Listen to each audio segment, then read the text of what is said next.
की कीमत पे इनका ट्रांसफर हम यहाँ बर्दाश्त नहीं, आज नहीं हुआ है, आगे भी नहीं होगा। दूसरा ये है कि सीबीआई साहब को रिक्वेस्ट कर रहे हैं इमीडिएटली सीबीआई और ईडी को परमिट करे तो उनके खिलाफ एफआईआर हो और जिस तरह से एक राजनेता, एक ब्यूरोक्रेट्स का ट्रायल होता है उस तरह से ट्रायल हो, क्योंकि जो घटना हुई है वो घटना किसी जुडिशियल फंक्शन का हिस्सा नहीं है, ये बिल्कुल अलग चीज है। इसलिए इसमें पब्लिक फेथ रिस्टोर करने के लिए एफआईआर का इन्वेस्टिगेशन होना जरूरी है। उसके बाद हम लोगों ने गवर्नमेंट से रिक्वेस्ट की है कि तुरंत इम्पीचमेंट प्रक्रिया स्टार्ट करें और जल्दी कैसे खत्म होगी इस बारे में विचार करें, जिससे कि जो एविडेंस वगैरह है उनको डिस्ट्रॉय करने का फर्दर प्रयास ना हो। अपार्टमेंट सिस्टम पे भी हम लोगों ने प्रश्न उठाया है कि अपार्टमेंट सिस्टम जो है वो फेयर नहीं है। कोलिजियन सिस्टम केवल उन लोग को मौका देता है जो वेल कनेक्टेड है, या तो किसी जजेस की फैमिली से है या बड़े लॉयर्स की फैमिली से है और क्लोज हैं जजेस के, सिटिंग जजेस के क्लोज हैं, केवल उनको मौका मिलता है। इसलिए ये बहुत अनफेयर ट्रीटमेंट है कॉमन पब्लिक के लिए जो टैलेंटेड भी है, कॉम्पिटेंट भी है, लेकिन उसको अवसर नहीं है यहाँ पर सिलेक्शन में कंसीडर, अपॉइंटमेंट के प्रोसेस में कंसीडर होगा। कोलिजियन सिस्टम पे डाउट व्यक्त करते हुए बार एसोसिएशन ने इसको बदलने की मांग की। अगला प्रस्ताव है कि पब्लिक से जुडिशियल सिस्टम में कैसे और तगड़े से इंट्रोड्यूस हो सकता है, कैसे ज्यादा रीगेन हो सकता है जो डैमेज हुआ है। जस्टिस वर्मा के जजशिप के दौरान इलाहाबाद हाईकोर्ट और दिल्ली हाईकोर्ट के सारे जजमेंट्स की पुनः स्क्रूटनी की जाए, सुप्रीम कोर्ट द्वारा खुद कर लें, कैसे करेंगे ये प्रोसीजर वो तय कर लें, लेकिन एक बार इसको भी स्क्रूटनाइज कर लें जिससे ये कॉन्फिडेंस इंक्रीज हो सके पब्लिक में कि जुडिशरी बहुत फेयर है। उन्होंने अपने एक जज के कंडक्ट पर डाउट करते हुए उन्होंने इस तरह का कार्य किया है। ये बात जुडिशियल विंग को, डेमोक्रेसी को बहुत स्ट्रॉन्ग करेगा। ये रिक्वेस्ट भी हम लोगों ने की। हमारे यहाँ जो खाली जजेस के पद है उन्हें तत्काल भरने की रिक्वेस्ट की है जल्दी से जल्दी, क्योंकि जज की कमी से फ्रेश केसेस भी बहुत लंबे समय तक पेंडिंग है, डिसाइड नहीं हो पाते, सुने नहीं जाते। जस्टिस डिलेड इज जस्टिस, इसको भी हम लोगों ने रिक्वेस्ट की है कि इस बारे में जल्दी विचार करके वर्तमान प्रक्रिया के अंतर्गत ही तत्काल प्रभाव से नियुक्ति करें। एक सबसे महत्वपूर्ण बात यह है कि इस दौरान जनरल हाउस में बहुत कई वर्ग से बड़ी सीरियस वॉइस उठी कि जजेस अंकल जज सिंड्रोम। आपको याद होगा अंकल जज सिंड्रोम जो वर्ड है कॉइन किया सुप्रीम कोर्ट के जजमेंट से, जिसका मतलब ये है जो जजेस यहाँ प्रैक्टिस करते हैं, जो जजेस की फैमिली वाले यहाँ प्रैक्टिस करते हैं, उन जजेस को यहाँ नहीं रहना चाहिए। ये न्याय हित में ये आवश्यक है। इससे पहले सुप्रीम कोर्ट ने इसके संबंध में एक पॉलिसी बनाई थी और काफी जजेस ट्रांसफर हुए। प्रक्रिया पुनः शुरू की जाए, ये रिक्वेस्ट हम लोगों ने सीबीआई से की है कि अंकल जजेस शुड बी ट्रांसफर। ये सिंड्रोम से कैसे निपटा जाएगा, ये प्रक्रिया सुप्रीम कोर्ट से रिक्वेस्ट की है कि इस पर भी ध्यान दें। People of India transparency corruption free nation, पूरे नेशन वाइड इसको हम लोग भेज रहे हैं।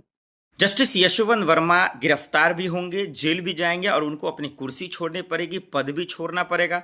और जिस तरीके से वो बचने के लिए 14 से 15 वकीलों की फौज उन्होंने उतारी, जिस तरीके से 3 जजों की टीम की रिपोर्ट को दरअसल खारिज करने के लिए, उसको दरअसल ये बताने के लिए कि वो जांच रिपोर्ट गलत है, जो याचिका उन्होंने सुप्रीम कोर्ट में दिया, और वहाँ से जो तमाचा लगा, जो फैसला आया, और सीजेआई गवई साहब ने खुद उसके लिए अलग बेंच बना दिया, और ये पता चल गया कि सिर्फ और सिर्फ जस्टिस यशवंत वर्मा साहब बचने के लिए, लीपापोती करने के लिए, कैश कांड का जो असली खेल है वो लोगों के सामने ना आए, इससे बचने के लिए ये तमाम तमाशा करते नजर आ रहा है। अब सबसे बड़ा सवाल है कि आखिर ये क्या मजाक बना रखा है जज साहब ने, कि जब उनको पता है कि सुप्रीम कोर्ट ने एक बार कह चुका है कि 3 जजों की रिपोर्ट हम बना चुके हैं, पूर्व सीजीआई खन्ना साहब कह चुके हैं कि आप दोषी हैं, ये रिपोर्ट में पाया गया है और आपको इस्तीफा दे देना चाहिए, बर्खास्त होना चाहिए। और इन चीज़ों को लेकर जब मोदी जी के मंत्री, बीजेपी के मंत्री पार्लियामेंट के अंदर, सदन के अंदर जब हस्ताक्षर करवा रहे हैं, सिग्नेचर करवा रहे हैं, इन्हीं के चक्कर में धनखड़ जी की कुर्सी चली गई। पूर्व उपराष्ट्रपति जी का जिक्र कर रहा हूँ। उसके बावजूद फिर ये बचने की कोशिश क्यों कर रहे हैं? क्या इनको वो सच बोलने में दिक्कत हो रही है क्या?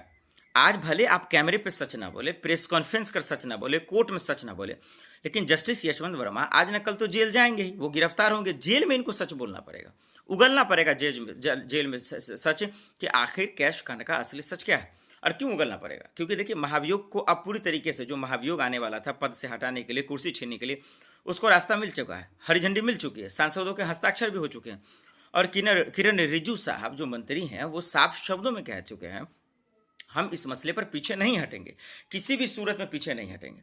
तो फिर क्या ख्वाब देख रहे हैं? कौन सा ख्याली पुलाव जो है दरअसल जस्टिस यशवंत वर्मा पकाने की कोशिश कर रहे हैं, या बनाने की कोशिश कर रहे हैं, या खिलाने की कोशिश कर रहे हैं? इस बात को उनको समझना चाहिए था कि हिंदुस्तान में कानून है, हिंदुस्तान में एजेंसियां हैं, हिंदुस्तान में लोकतंत्र है, संविधान है। अब उस पद पे बैठने वाले लोग चाहे कितने बड़े ही क्यों ना हो जाए, जो गलत करेगा वो जेल में जाएगा, जो गलत करेगा उनकी पद छीनी जाएगी, जो गलत करेगा वो सलाखों के पीछे होगा। लेकिन हमारा आप देख रहे हैं कि किस तरीके से बचने के लिए कपिल सिब्बल साहब आ जाते हैं, सिगवी साहब आ जाते हैं, एक से बढ़कर एक दिग्गज वरिष्ठ वकील आ जाते हैं कि भाई साहब जस्टिस यशवंत वर्मा को बनाना, जब बचाना है। इलाहाबाद हाई कोर्ट के बार एसोसिएशन वकीलों ने भी इसका विरोध किया कि भाई ऐसे जजों की जगह नहीं है, निष्पक्ष जांच होनी चाहिए। पूर्व उपराष्ट्रपति धनखड़ साहब ने कहा कि निष्पक्ष जांच हो, एफआईआर दर्ज हो और ऐसे जजों को जेल में डाला जाए।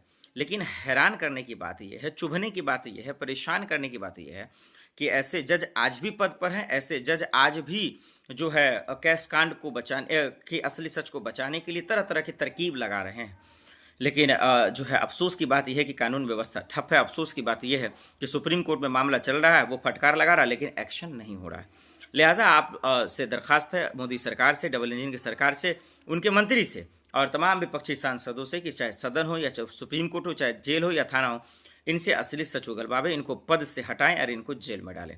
तभी पता चलेगा कि कैश कांड में पैसा किसका था, उसका असली सच क्या है, इतने पैसे आए उनके पास कहाँ से, और ये जो हिंदुस्तान और देश का जो पैसा है, उनके टैक्स का पैसा है, कम से कम उनके हक में खर्च हो। आज देख रहे हैं देश में हालात क्या है, महंगाई चरम पर है, बेरोजगारी चरम पर है, अफरा तफरी का माहौल है। भले नेता इस चीज़ को कबूल ना करें, लेकिन आम लोग बाखूबी तरीके से जानते हैं। और इस बीच में जब करोड़ों अरबों रुपए अगर कैश कांड में जल जाए, तो फिर जवाबदेही किसका होगा, ये सवाल तो पूछे जाना चाहिए। आखिर में दर्शकों, मैं आपसे पूछना चाहता हूँ, जस्टिस यशवंत वर्मा के मामले पर जो सुप्रीम कोर्ट ने फटकार लगाया, मोदी जी के मंत्री ने कहा कि हम महाभियोग लाएंगे, पद से हटाएंगे, क्या ये हो पाएगा? क्या जस्टिस यशवंत वर्मा जेल जाएंगे, गिरफ्तार होंगे? हमें कमेंट कर जरूर बताइएगा।